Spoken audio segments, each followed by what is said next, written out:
cosmic. 현재 디즈니 플러스를 통해 절찬리 상영 중에 있는 미즈 마블. 총 6개의 에피소드 중 이제 딱 반절, 에피소드 3까지의 스토리가 공개된 현 시점. 오늘은 MCU 미즈 마블이 그려나가고 있는 이야기. 요새 버스에 굉장히 많이 보이는 이 친구는 대체 누구이며 앞으로 이 친구의 미래는 어떻게 될 것인지 바로 그냥 확인해보는 시간이 갖도록 하겠습니다. 자, 들어갑니다. Let's go.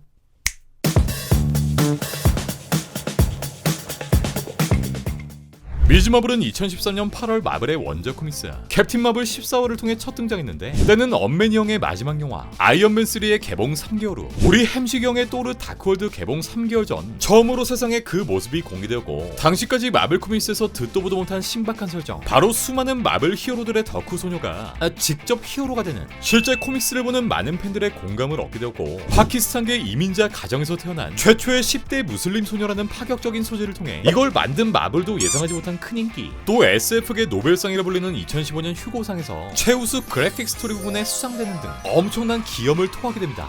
이게 되네? 네, 그렇게 코믹스 데뷔 후 탄탄한 입지를 다지게 된 미즈 마블. 원작 코믹스에서 카말라가 보여주는 매력 포인트들은 굉장히 많았는데, 이 무슬림이라는 단어에서 느낄 수 있는 여러가지 고정관념을 깨는 설정들, 예를 들면 무슬림인데 종교적으로 얽매 있는 걸 싫어한다든가, 뭐 갑자기 돼지고기를 먹고 싶어 한다든가, 주인공 카말라카는 이 원작 코믹스 속에서 시종일관 밝고 쾌활한 성격을 표출하며 코믹스 자체, 또 코믹스에서 만나는 여러 마블 캐릭터들에게 밝은 분위기를 심어줬는데, 놀랍게도 이 주인공 카말라의 밝은 분위기와 성격은 이번 디즈니 플러스 미즈 마블의 아주 빼박으로 옮겨놓은 수준. 네, 만장일치로 카말라의 캐스팅을 따낸 배우 이만 벨라니는 You want me to do it? Yep.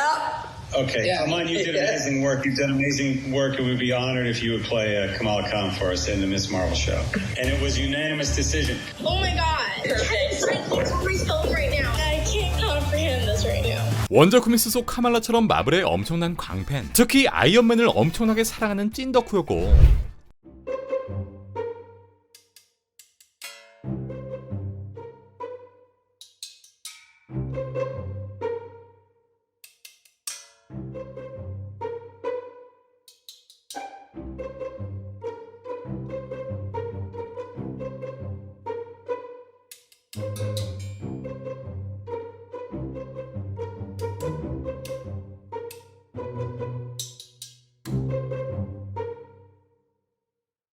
미즈 마블의 오디션 당시에도 이만 벨라니의 방구석에 도배된 어벤져스 포스터와 굿즈들, 그야말로 입만 벌리면 마블밖에 안 나오는 찐 마블 덕후였고, 이러한 덕후의 열정과 에너지가 이번 미즈 마블에서도 그대로 드러나게 됩니다. 네, 이렇게 덕심 가득한 카말라의 이야기는 이번 시리즈에서도 이어지는데, 원작 코믹스를 그대로 떠올리게 만드는 일화 속 장면들, 이렇게 방 전체를 어벤져스의 포스터와 아이템으로 도배해버리고 어벤져스 캐릭터들의 스토리와 근황, 정보들을 연재하는 유튜브 채널 아기나무늘보 프로덕션이 그대로 나오고, 또 카말라의 중요한 전환점이 되었던 어벤져 코스 코스플레이 대회까지 원작에서 느낄 수 있었던 이 성장형 캐릭터의 이야기, 즉 지난 스파이더맨 3부작을 통해 만나볼 수 있었던 10대 히어로의 성장 스토리와 꿈 많고 공상하기 좋아하는 10대 소녀 시점의 감성들, 전형적인 파키스탄 이민자 가족의 일상, 또 지난 어린 시절을 떠올리게 하는 부모님과의 갈등까지, 그동안 MCU에선 쉽게 볼 수 없었던 10대 청소년 히어로의 이야기를 이번 미즈 마블을 통해 만나볼 수 있게 되었습니다. 어찌됐건 코믹스 데뷔 후 9년이 지난 현 시점, 이 사랑스러운 마블 캐릭터가 드디어 MCU에 합류하며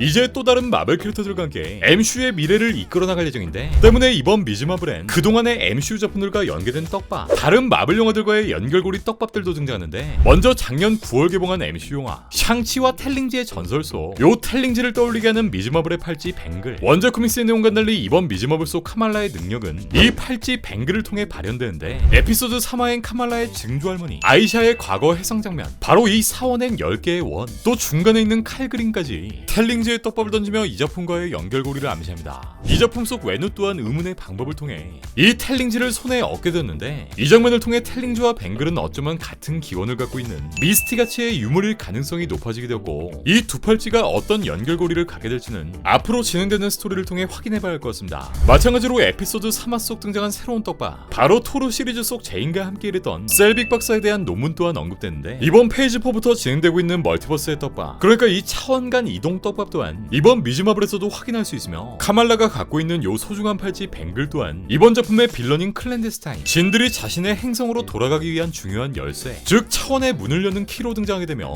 미즈마블과 지속적인 대립구도를 취하게 될 것으로 보입니다. 마지막으로 주인공 카말라의 동경의 대상이자 랄마델 그 자체인 캐럴 댄버스, 내년 개봉을 앞두고 있는 더 마블스의 주인공 캡틴 마블과의 연결 또한 이번 미즈마블에서 어떤 전개를 취할지 굉장히 궁금한 상황인데, 마찬가지로 3화에 등장했던 무덤 속 파란 시체의 팔, 마치 캡틴 마블 속 크리 종족을 연상하게 만드는 이 파란 피부의 잘린 팔이 등장했죠. 원작에선 카말라가 결국 미즈마블이라는 이름을 물려받게 되었고 향후 어벤져스까지 가입하는 등 요 캡틴 마블과 밀접한 관련을 맺게 되었는데, 실제로 캡틴 마블의 배우 브리라스는 이만 벨라니에게 직접 연락을 했고 끝까지 너의 멘토가 되어주겠다라는 든든한 말을 건넸다고 하죠.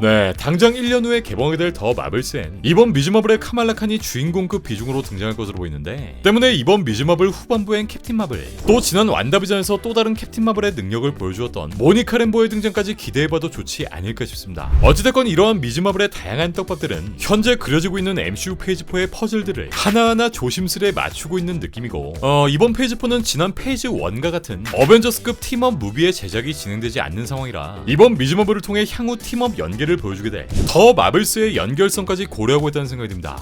이렇게 현재 펼쳐나가고 있는 MCU 페이지 4의 중심에 있는 미즈마블, 이제 총 3개의 에피소드를 남긴 상황에서 과연 이 10대 히어로는 어떤 성장을 거쳐나가게 될 것인지, 또 어떤 캐릭터들과 그 과정을 함께 그리게 될 것인지, 미즈마블의 이야기는 매주 수요일 오후 4시 디즈니 플러스를 통해 만나보실 수 있습니다.